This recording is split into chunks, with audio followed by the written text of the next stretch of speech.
तो भैया यह सहाय की बाढ़ के कहर जारी है। वहरी से ऊपर से इंद्रदेव धई के ढकेल दीन जोन कम रहा तो यहाँ पूर हो गया। जोन सब कहा था ना कि नदी के भतार दयू तो धई के इंद्रदेव चाप दीन बस पानी आएगा लियो फुहारा जा रहा है।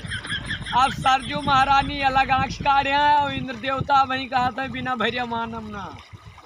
लेकिन अब कौनो बात नहीं, जब मूड कराही पड़ गया तो पहाड़ुआ गिनती ना आई है। लेकिन भैया बाढ़ आई गई बहुत तेजी से हमारे क्षेत्र में।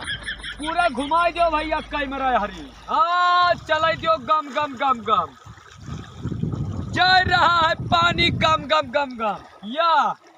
यह देखो सब पानी आ रहा है, सब कृपा है सरजू माता का।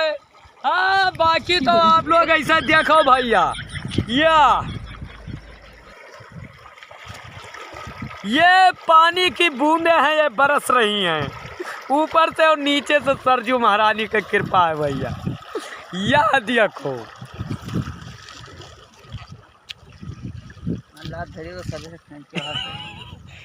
अच्छा वो भाया है। यह देखो भैया सुरंग बनाए है या। हाँ सब कृपा है।